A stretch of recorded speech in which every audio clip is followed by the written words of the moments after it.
আসসালামু আলাইকুম। গল্পের নাম দুইজনাতেই। লেখনীতে অলকানন্দা ঐন্দ্রী। পর্ব ২৭। সাক্ষ্য প্রায় উদ্ভ্রান্তের মতোই ছুটছিল। সিঁড়ির এক একটা ধাপ পার হয়ে ছাদ অবধি পৌঁছাতে ওর খুব বেশি সময় লাগল। দ্রুত বেগে ছুটে এসেই হাত দিয়ে ছাদের দরজাটা ঠেলেই সাক্ষ্য ছুটল ছাদে। চোখজোড়া লাল টকটকে হয়ে উঠেছে ইতোমধ্যেই। শরীর ঘামছে। পরনের শার্টটা অবধি ঘামে ভিজেছে। সাক্ষ্য হৃৎকম্পন দ্রুত বেগেই ছুটল। প্রিয়তমা স্ত্রীকে হারানোর ভয়ে দিকবিদিক না দেখে ছাদে ছুটে এসেই যখন উদ্ভ্রান্তের মতো ছাদের রেলিংয়ের দিকে ছুটল ঠিক তখনই দেখল দিতি সে জায়গাটায় নেই। যে জায়গাটায় একটু আগ অবধিও সাক্ষ্য দিতিকে দেখেছিল, যে জায়গাটায় দেখেই চারতলা অবধি ছুটতে ছুটতে সিঁড়ি পেরিয়ে ছাড়ে এসে পৌঁছাল সে জায়গাটায় দিতি নেই। আছে শুধু রেলিংয়ের নিচটায় দিতি সাদা রঙা স্যান্ডেল জোড়া। সাক্ষর ছটফট লাগল কেমন। অস্থিরতায় ভেতরটা ছটফট করে উঠল। চারদিকে বেহাল অবস্থায় চোখ বুলাতে বুলাতেই সাক্ষ্য গলা উঁচিয়ে ডাকল দিতিকে। একবার, দুইবার নয় বার কয়েক ডাকল। অথচ সাড়াশব্দ এল না কোনো। সাক্ষর বোধহয় কলিজাটায় মোচড় দিল এবারে। অজানা আশঙ্কায় আর অস্থিরতায় হাত পা কাঁপতেই সে এক উদ্ভ্রান্ত যুবকের ন্যায় ছুটে যেতে লাগল ছাদের কার্নিশে। রেলিংয়ে দাঁড়ানো দিতিকে এপাশ ওপাশে রেলিংয়ে কোথাও না দেখতে পেয়ে সাক্ষ্য আচমকায় লাথি বসাল ছাদের রেলিংটায়। লালাভ হয়ে উঠা চোখজোড়া বয়ে নোনা পানি বইল মুহূর্তেই। সাক্ষ্য পারল না আর নিজের ভেতরের চিন্তা, অস্থিরতা আর হারানোর ভয়কে দমাতে। আকাশের পানে চেয়েই নিজের প্রতি সর্বোচ্চ ক্ষোভ নিয়ে সে চিৎকার করে উঠল। ঠিক পর মুহূর্তেই সাক্ষ্য আর্তনাদ করে বলে উঠল, পারলাম না, পারলাম না আমি ছুটে আসতে। পারলাম আমি। কেন করলে এমনটা দিতি? কেন? কেন এই শাস্তিটা আমায় দিলে দিতি? আমার কি এতটাই কঠিন শাস্তি প্রাপ্য ছিল? ছিল বলো। সাক্ষ্য কেঁদে ফেল। উষ্ণ নোনা পানিরা চোখ বেয়ে বয়ে গেল। সাথে কথাগুলো শেষ করে ছাদের মেঝেটায় একটা ঘুষি বসাতেই সাক্ষ্যর কানে এল রিনিঝিনি নুপুরের শব্দ। সাক্ষ্য বোধহয় এক মুহূর্ত দমে গিয়ে সঙ্গে সঙ্গেই ঘাড় বাঁকিয়ে চাইল। আশা হারানো মানুষরা যেমন একটু আশার আলো দেখলেই ছুটে যায় ঠিক তেমনি সাক্ষ্য উঠে ওদিক পানে ছুটোর সঙ্গে সঙ্গেই। প্রশস্ত ছাদটায় ওদিকটায় কিছুটা আধার। গাছগাছালিতে ভিড় করা ওই জায়গাটুকুতে স্পষ্টই ফুটে একটা ছায়া। নারীসুলভ ছায়া। সাক্ষর বুঝতে অসুবিধে হয় না যেন। একটু আগে যে নোনা পানিটা চোখ বেয়ে বইল তা যেন দ্বিগুণ হয়ে গড়াতে চাইল। সাক্ষ্য ছুটেই গেল। তীব্র বেগে ছুটে গিয়ে দিতির ওইটুকু শরীরকে আশকে পিষকে জড়িয়ে নিল নিজের সঙ্গে। এতটা বেগে সে দৌড়ে গেল দিতি আকস্মিক বুঝেই উঠল না। বরং দুপা পিছিয়ে গিয়ে ঠেকতে হল ছাদের রেলিংটায়। সাক্ষ্য ওভাবেই থাকে। ওভাবেই দিতিকে জড়িয়ে নিয়ে বিড়বিড় করে বলল, কি মনে হয় আমাকে? কি মনে হয়? মানুষ না আমি? দিতির ঘাড়ে তখন স্পষ্টই উষ্ণতরলের উপস্থিতি। ছেলেটা কাঁদছে তখনও। দুই হাতে দিতিকে শক্তপোক্তভাবে চেপে ধরে মুখটা দিতির কাঁধে গুজেই কাঁদছে। অথচ বোকা দিতি তা বুঝল না। সাক্ষ্য ফের আবারও বলল, মরার খুব ইচ্ছে তাই না দিতি? খুব ইচ্ছে? এক কাজ করুন। আমায় মেরে ফেলুন দিতি। ফেলে দিন ছাদ থেকে। এরপর আপনার যা ইচ্ছে সব পূরণ করুন। দিতি কি বুঝল সাক্ষ্য কেন এতগুলো কথা বলল? টের পেল সাক্ষ্য কেন কাঁদছে? এই যে একটু আগে সাক্ষ্য দিশেহারা হয়ে উদ্ভ্রান্তে এদিক ওদিক ওকে খুঁজল ডাকল এভাবে কেন তা বুঝল? এই যে সাক্ষ্য ওকে না দেখে কতটা ছটফট করল তা বুঝল? আরেকটু হলে বোধহয় সাক্ষ্যর নিঃশ্বাসটা অবধি থেমে আসত। সাক্ষ্যর চোখের উষ্ণ পানি তখনও ছুঁয়ে গেল দিতির কাঁধ। নিঃশব্দে সে উষ্ণ পানির ছোঁয়া আর অস্থির নিঃশ্বাসকে টের পেতেই সাক্ষ্য দিতির মুখটা দুই হাতে আগলে নিয়ে অস্থির চিত্তে অজস্র চুমু দিল। ওভাবেই বল জড়ানো স্বরে, কতটা ভয় পেয়েছিলাম জানেন দিতি? আমার ভেতরটা কেমন করছিল জানেন? আমার মনে হচ্ছিল আমি আপনাকে হারিয়ে ফেলেছি। আমার মনে হচ্ছিল আমি আর কখনো আপনাকে চোখের সামনে দেখতে পাব না। আমার মনে হচ্ছিল আমি আপনাকে আর কখনোই পাব না দিতি। এই অনুভূতিটা কি বিশ্রী জানেন? জানেন কতটা জঘন্য অনুভূতিটা? দিতি শুনে। এই এতটা সময়েও তার প্রতিক্রিয়া একদম শূন্যের ঘরে। এই যে সাক্ষ্য তাকে এতটা শক্তভাবে জড়িয়ে ধরল, কাদল এমনকি মুখ আগলে উন্মাদের মতো চুমু আকল তাতেও দিতির বিশেষ প্রতিক্রিয়া দেখা গেল না। একদম স্থির, শান্ত হয়ে সে তাকিয়ে আছে। বিশ্বাস করবে সাক্ষ্যকে? বিশ্বাস করবে এই চোখের পানিকে? বিশ্বাস করবে কি এ অস্থিরতা, চিন্তাকে? যদি পরে জানতে পারে এসবও মিথ্যে? যদি পরে টের সাক্ষ্য শুধু সহানুভূতি দেখাতেই এসব করেছে? দিতির হাসি এল এবারে। সাজি আম্মুও তো এতকাল তাকে প্রচুর ভালোবাসত। নিজের আম্মুর মতো করেই ভালোবাসত, আগলে নিত, যত্ন করত। সে সাজি আম্মুর ভালোবাসা যদি লোক দেখানো হতে পারে, সেখানে যে সাক্ষ্য তাকে কোনোদিন ভালোবাসি বলেই নি, তাকে কি করে বিশ্বাস করবে? সাক্ষ্য তো প্রায়ই বলত তার কপালে দিতিকে জুটিয়ে দিয়েছে তার আম্মু। তার মানে নিজের ইচ্ছায় নিশ্চয় বিয়ে করেনি দিতিকে? করলে নিশ্চয় এতগুলো দিনে দিতিকে একবার হলেও ভালোবাসার কথা বলত। বলেছে তো যখন দিতি কান্না করছিল। দিতি অবশ্য এখন কাঁদল না। একদম স্থির শান্তি ভঙ্গিতে দাঁড়িয়ে হুট করে সাক্ষ্যকে নিজের থেকে ছাড়িয়ে নিল। বলল, কি ভেবেছিলেন মারা যাব? জীবনের ইতি টানবে ভাবে? উহু।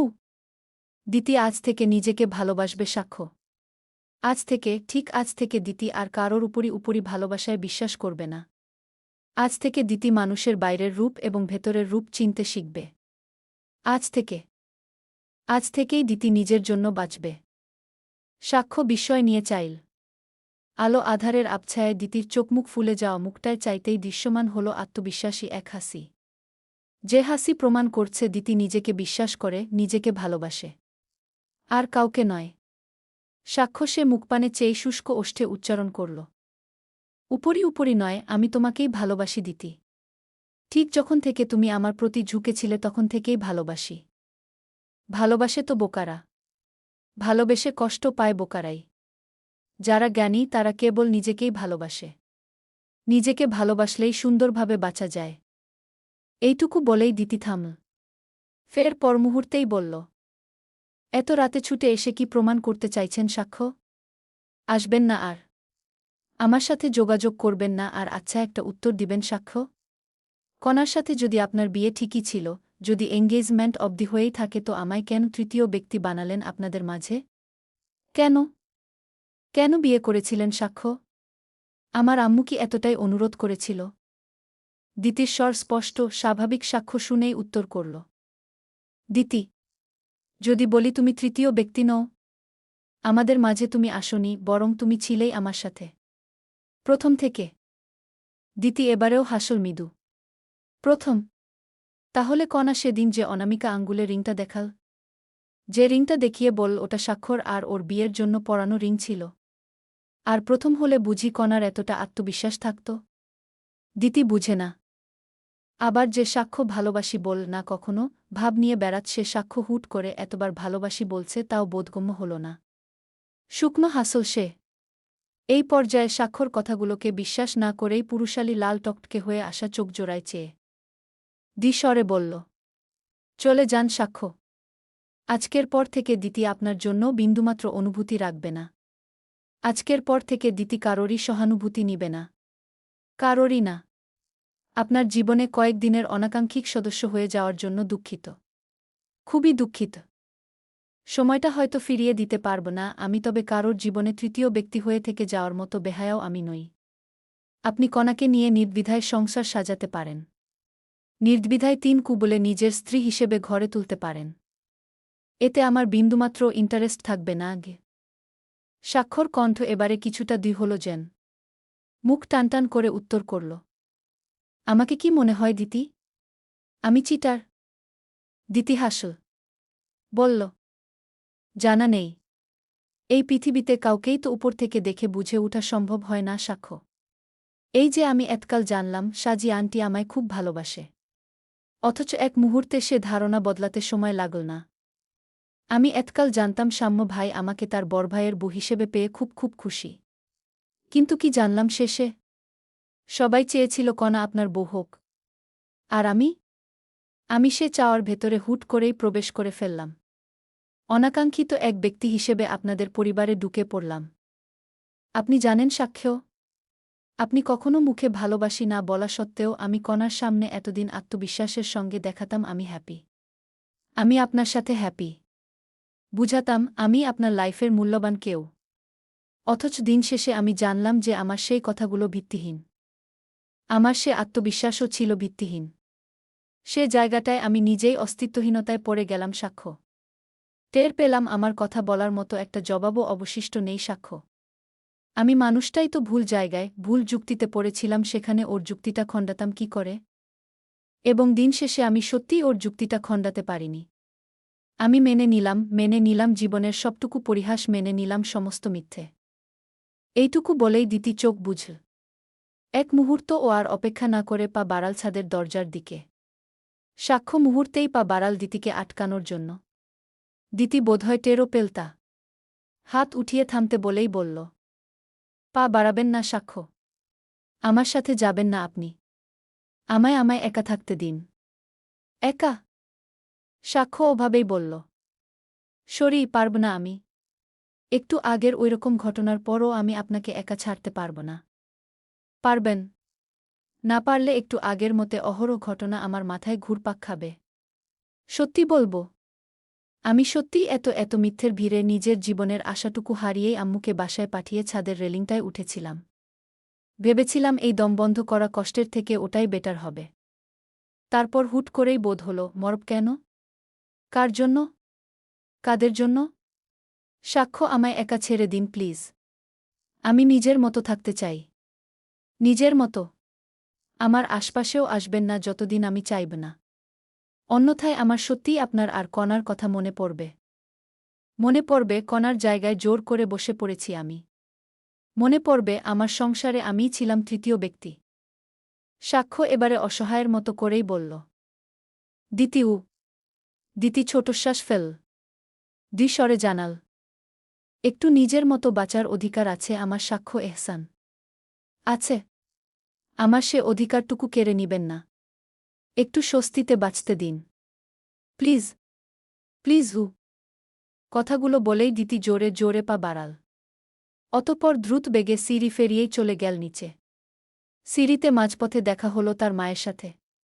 এক প্রকার মা বাবার উপর নীরব অভিমান রেখেই সে মা বাবার সাথে আর একটাও কথা বলেনি ঘুম ভাঙার পর থেকে।